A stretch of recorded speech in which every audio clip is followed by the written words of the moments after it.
Before we begin, I would like to encourage everyone listening to the podcast to sign up for my upcoming workshop, where we will learn how to improve our relationships with each other while focusing on the relationship with ourselves.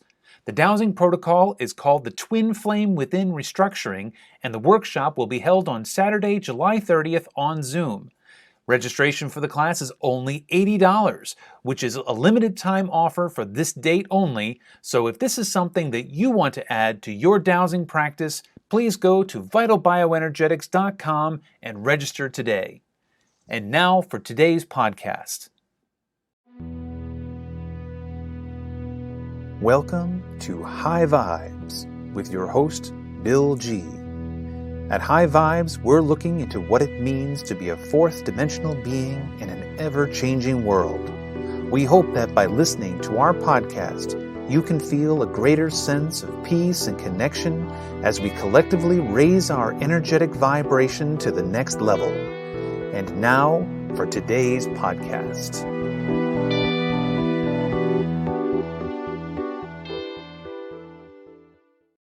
Hello and welcome to High Vibes. I'm your host, Bill G, and today's special guest is Darlene Doughty.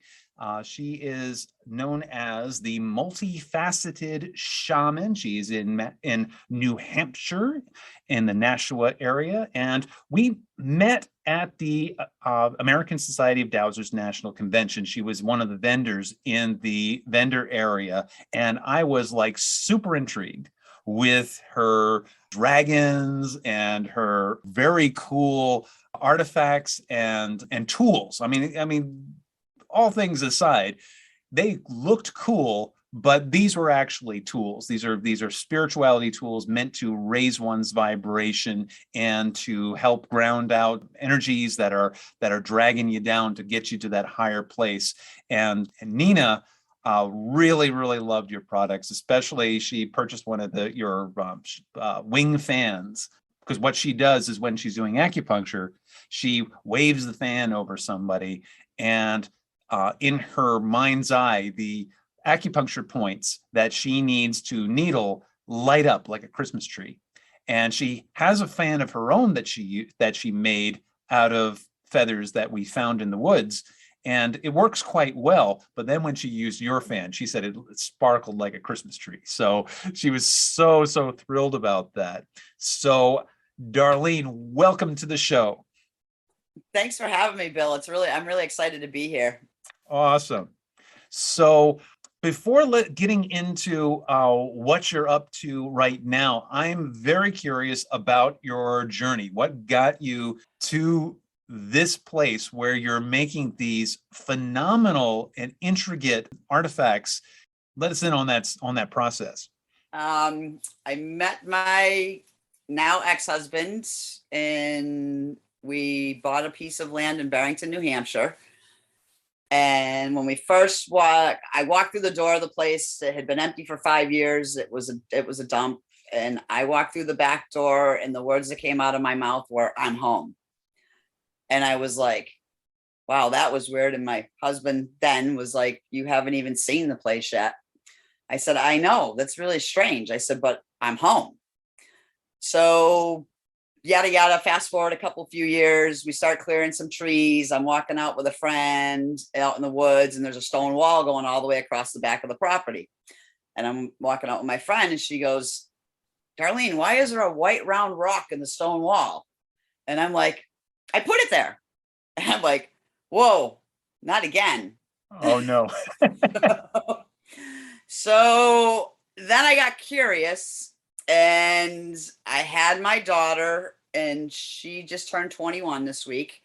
And so basically, once I gave birth to my daughter, my journey started. I had seen things since age 4, but never knew what it was. Took a path of major drugs and alcohol for many years. And then all of a sudden, this little person I'm responsible for, there's no more drugs, there's no more alcohol. So life-changing experience. And as she grew and got older, we'd go out in the woods, and she'd be like, "Look, Mommy, there's a bear on the tree. Look, Mommy, there's a horse on the tree. Look, Mommy, look, Mommy." I was like, she sees them. And I started to see them. So that was my eye opener. I also worked with a woman from Vermont, and because the first few weeks of pregnancy, or actually birthing my daughter, coming home, all that, we won't get into those details. We'll kind of skip through those. My mom and my sister are working with this healer in Vermont. You've got to have a session with her. I'm like, okay. So I had a session with her and she sent me bear medicine. So I'm laying on my couch in New Hampshire, and it was like my body was cut from head to toe. Like I was sliced open, like you slice a loaf of bread. Yeah. And the whole top of my body floated up. I felt bear come in and shove me to the ground. And I was like, wow, what was that? So that was another component and piece. And then like, I really was like, okay, what is this stuff? What do I need to do? How do I know? How can I get more? It blew me out of the water. So then I studied a little while, got Reiki attuned, and worked with another healer for a few years. And then we birthed Lightworkers New Hampshire, started meeting more people, holding meetings, gathering people. And I would have the meetings at my house, and everybody would come to my place and go, this place is magical. What is here? What did you do? I didn't do anything at that point in time. Didn't know yet.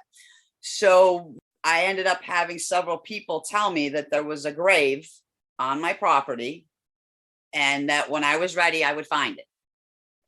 So June Evans, my cohort in the Lightworkers group, she's like, yeah, Darlene, there's a pink and white rock on the property. I looked at her and I said, June, we have 45 acres of land. Where am I going to find a pink and white rock? I do have pictures of this documented. So a couple other friends were like, yeah, I think it's over here. I think it's over there. So what happened is another friend of mine dowsed. So all this spiritual stuff all works together. Another friend of mine dowsed, and she goes, come on, Darlene, it's down here. And I was like, you're serious? So we walked down the driveway and walked back up into the woods because I was 0.2 of a mile off the road. So I was like, okay, well, needless to say, there was a pink and white rock with 2 round circles, a bigger circle and a smaller circle. At that point in time, I knew I had found my grave from my past life, and that I was a Native American on that land. Wow. And then I started to see the spirits of the natives. They would buzz the windows. I would look out in the trees. I'm a seer, so I see. And I see them in like picture negatives. So before I knew it, I had my father, my higher self, myself, my medicine man, and a few other the tribe members. They would just show up, randomly show up. And I really was like a major, like, holy cow, what just happened here? So that's how my journey began. Wow. And then June and I started the Lightworkers group, and we started meeting more and more like-minded people and gathering and bringing people together. And it's Lightworkers -N H on Facebook. We just have a Facebook page. We never started a website or anything because June and I are both busy ladies, and we just did the Facebook page basically runs itself at this point. And I believe we're up to almost 2,000 members or somewhere around there, 1,600. I've lost track. I've been Darlene Doughty Designs for years, and I have gone through a huge transformation. I started working with my shaman about 6 or 7 years ago. So I've just grown and expanded and just gotten more and more open to more and more things. And he just helped me to fine tune my skills. I do shamanic energy work. I can do that long distantly or in person at my place in Nashua. Shamans basically are people who go into more or less of a trance state, and we tap into the higher realms or we go to the earthly realms. It depends. I always call myself multidimensional because I'm here, there, and everywhere. I always tell people it's your guides. My guides are connected with your guides, and they're giving me what's for your highest and best good. So we always trying to bring the best to people. The focus is just helping people. I'm here to serve, to help people on their path, on their journey. I get a lot of questions. How do I do this? What do I do? What's this? What's that? So you just, and constantly it's forever evolving and never really stops evolving. Mm-hmm. And my shaman always says I'm the, shaman IT and training, because I haven't learned it all. I'll probably never learn it all. And I don't think any of us ever learn it all. So we keep training, we keep learning more and more comes. And then I go out and do fairs all over New England. Usually, I was gonna start to travel out of the state more, out of New England more, and then COVID hit, so that kind of put a damper on that for now. And I guess for the last 2 years of COVID, I've just been like rebooting and refiguring out what's going to work best for me and where do I best fit into the next steps of my life. My product line is I do selenite healing wands that have crystals on them, and I wrap them in copper. I do orgonite, which breaks up the EMFs from the microwave, cell phones, computers, electronics, and orgonite. I do the dragon heads. I do little owl figurines. I do pendants. I have all my crystal wire wrap jewelry. I do beaded bracelets. I started drum making a few years ago. I tried to go to a drum making class for 5 years and couldn't get there. And I was like, what am I? It's like, it wasn't the right time. And I went and made the drum, and it was like I had been making my drums my whole life. So hence back to the Native American connection again. Right. And it all came flying back out again. So a lot of this, we call it re-remembering. It's re-remembering what you've already know and what you've already done from when you were here before. That's kind of how I look at it. And that's kind of how things have played out over the years. So I make rattles. I mean, I'm a toolbox, and I've got, you name it for a tool. I do pendulums as well. I do horseshoes with the trees of life in them.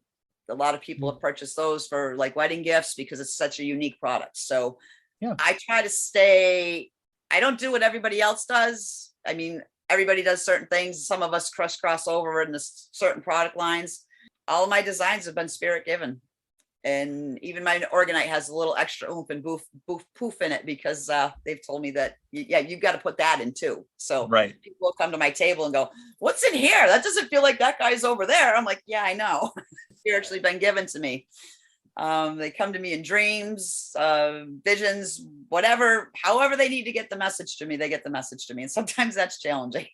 One of the things I brought up in the talk that I gave at the conference was, because I was doing a talk on past lives and your connections to past lives, and that science is showing that time actually exists in a 4 to 6 second interval, and that's all of time and space, 4 to 6 seconds, and that's it, and that's all you got. There's no time. And so all of your past lives, all of everything that's ever existed about you exists in real time. So when you're doing that remembering from your past lives, it's not like it's past and you're dead now. It's you're alive and you're connecting to an active memory or an active choice point in that person's existence, depending on what you need to get in that moment. So it sounds like that's absolutely what you're doing, because that person was extremely important, and the fact that you are living on the same land where that person lived is another connection point to that. So you had a lot to learn from this person. Yes, I did. And in return, though, they had a lot to learn from you. Right. And so it's an equal exchange. So perhaps what they needed to know was that, you would be there, that there was a continuation of that energy on that land. There was a continuation that you would still be a custodian of that land. You would continue to heal that land. And no matter what happened there, you would still be there in one form or another, being connected to that. So that sounds to me what happened, but I can always check. I can always check with my dowser, but I think we've got confirmation there already. I'm very curious on your the process you go through. So, like for example, the orgonite dragon heads that you did, I was very intrigued by them because orgonite, if anybody knows, is kind of translucent. It's kind of like amber in that way, right? Yeah. And so you can put stuff in it, it's like a resin that you can put stuff in and you can see it, like little found objects and that kind of thing. And so when I was looking at these dragon heads, I was like, wait a second, those are like washers and like little bibs and bobs and pieces of copper wire. Like, wow, that's That's really intriguing. And we knew this artist friend of ours in New Jersey when Nina was part of an artist co-op down there, who loved making pictures and murals and dioramas and whatever that she sold at the art gallery using found objects. And she was doing a workshop where she brought in this big bucket of junk that she just collected from yard sales and that kind of stuff. And she was like, everybody just allow spirit to just guide you to make a beautiful piece of artwork. And one of those pieces of artwork is actually hanging in our bathroom, because when Nina put it together, it was like a key box, and it's got all sorts of neat little bibs and bobs in there. And it's like, when I was looking at that dragon, I was like, whoa, that so reminds me of that. And so I'm interested to know, what's that all about? When you put that together, what happens? They're actually a mold, and I basically build them upside down. And you're right, everything in it but the kitchen sink, all old pieces of all my snippets from all my wire wraps. That's where I use a lot of the copper pieces from, because I get to the end and I cut it off or whatever. So there's always pieces of wire all over my house. And then I just get an idea, and I use bullet casings. Friends will drop off old jewelry. I get different things from different people. Another friend of mine, her dad was a clock guy. He did clocks and stuff, and then he passed, and the clocks were just basically nothing that she could use for anything. And there was no clockmakers around that could use the parts and pieces. So I just started breaking them down. Right. So I've got gears and all kinds of funky stuff. And I also add the resin. I use an eco-friendly resin, because the resin itself is normally pretty toxic. If people are using car resin, it's pretty dangerous stuff. I've heard of several people burning their lungs out. And I was like, whoa, wait a minute. So I started searching for an eco resin. I studied about orgonite for about 3 years before I started making it. And then all my friends were like, Darlene, you got to make this. Darlene, you got to make this. So I'm like, okay, I'll try it. And it's resin, the crystals, and then the metals. And I'm not giving away my secret recipe. I'm sorry. Oh, no, you don't have to.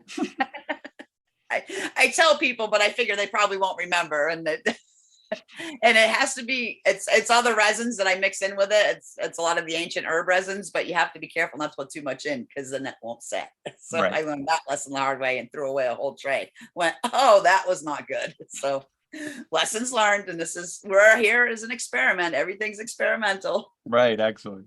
Yeah. So after it's all said and done, and it sets, usually I have 5 molds, so I make like 5 at a time, and I make them outside because I want the sun energy within them as well. Ooh, nice. And if the moon's out, they stay outside overnight if it's not going to rain.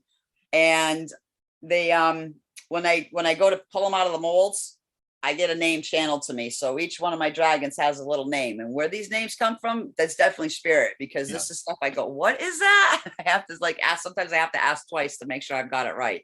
So all my dragons get a name. So I do the skulls too. I do the skulls. So the skulls don't get names, just the dragons. Well, I mean, the dragons are from a parallel realm too. So Nina does a lot of journeying herself, which is, again, one of the things that we really, had a great connection here too. Even the time temple charts, those were inspired from a journey that Nina did, and where she met with these people in the lower realm who she calls the red people. And then they provided her with the technology. They provided her with this. You're going to be using these interlocking circles, and they're going to be doing some really cool things. And when she came, because we were developing these charts for a long time, because we had an inspiration that they were going to be doing, and we were like, okay, there's all these circles. What do we do with all these circles? Right. And then the inspiration came in through that journey to, we need to interlock them. And then after we interlocked them and I started using them, I was like, wow, these are super powerful. Then we went back and we did the research, and we got so much confirmation from the research, from time research and from mathematicians and whatever. We had a mathematician take a look at our stuff, and he was like, wow, this is so much like so-and-so's theory of concentric circles. Did you research that? And we're like, I have no idea what you're talking about, but that's really, really cool. That that it was such a perfect representation of of something, an advanced mathematical formula or whatever that somebody had already done, and it's all available in the different realms, right? Because everything exists in a 4 to 6 second interval. It's really neat. Yeah, because I've had some wild stuff happen over the years, and I've worked with the angels, and then I go work with, I call them the fairies and the fae. Yeah. I just had a really wild experience through COVID. I went to sleep or went to go to bed one night, and COVID has changed my life for the better. Excellent. And I was in a cocoon of light, and I was like, I called my shaman. I'm like, am I getting suffocated out here or what? He goes, no, that's your healing cocoon. I went, okay. He goes, well, go back to the healing cocoon. And I'm like, all right. I couldn't get back to the healing cocoon. I ended up with the wizard, the little wizard guy. So he was really cool. And I had hands on both my crystals, because I have my Andara crystal and I have my Moldavite that I sleep with every night. And most people go, Moldavite, how do you sleep with that? I just do. Yeah. And I went to the wizard, and he was throwing me colors. He was throwing me all the chakra colors. So he helped me to realign my chakras through journeying or through meditation, whatever you want to call it. And then a few nights later, it was the full moon and the eclipse that we just had. And I had the window open, and the wind was blowing just right. And it was like I was going in the ocean, and I ended up in the ocean. And I went and talked to the dolphins and the whales and the sharks. And then I went down to the coral reef, and then I kind of blacked out for a while. And then I was at the center of the earth. And I went, whoa, this was wild. And where I was standing at the center of the earth, there was 3 pyramids divinely, I'm getting divinely aligned. There was a big one in the middle and 2 small ones on each side. And I went, okay, what's this for? And then to the right-hand side, I could just see multiple layers and layers and layers of rock and stuff. And it was red and tan, red and tan. I need to draw this out, and I haven't done it yet. I've got to do it before I forget it. I don't think I'm going to forget this one for a while, though, because it was pretty prolific.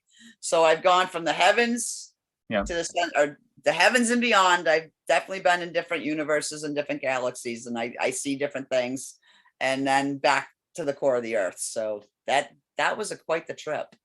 So another thing that we're really into is community. That's something that we really are trying to do that through our podcast. We're trying to do that through Vital Bioenergetics. We're trying to build a larger community of people, light workers, people who consider themselves light workers, whether they're professional or not. It really doesn't matter. You could be an amateur light worker and still be doing the work. But the most important aspect, I believe, that of someone who thinks of themselves as a light worker, or someone who wants to be a light worker, is intention. I intend to expand my consciousness. I intend to act with integrity, to act with love and light in all of my actions and all my beliefs. And so I was so excited when you were telling me about the light workers group. And so let's talk a little bit about that. And because I think our listeners are going to want to check you out on your Facebook page. So your Facebook page is Lightworkers-NH, New Hampshire. Capital H. Yeah. And the capital N, capital H. So when they go there, what kind of community are they going to find? What we've got going on right now is basically an events page. Every once in a while, somebody will pop in with a question, and anybody who sees it will respond with an answer to help them out. We were doing monthly meetings. That's kind of subsided because of COVID. I'm hoping to get something going again, because we were having pretty good turnouts of 10, 15, 20 people would gather. So once people gather, that's when things start to shift and change, and energetically.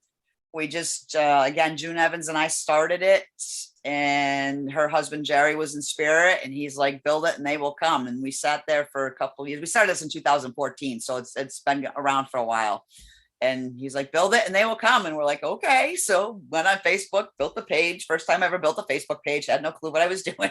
Yeah. Did it anyway. And we sat 20, 30 people for like months and months and months. And then all of a sudden, the more I got out, the more I started talking about it, the more other people started hearing about it, the more they started sharing it. And it's just expanded and grown over the years.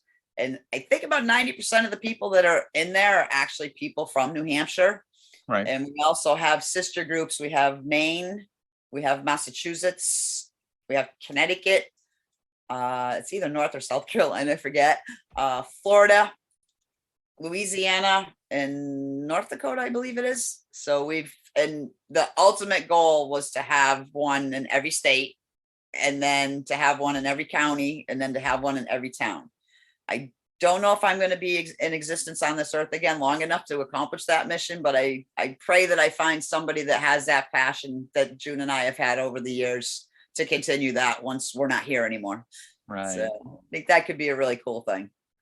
Well, I think we're going to start one in Vermont. So we'll set that up to make me the admin for the Light Workers Vermont, and we'll see where it goes. I mean, who knows? Yeah, you never know, because the Florida page today, I had a couple people come into that. So you never know. It's somebody's scrolling and they find, they're looking, they're searching. So boom.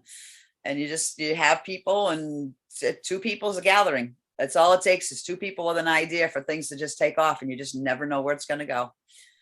I never thought we'd see this many people on this page, but it's definitely getting there.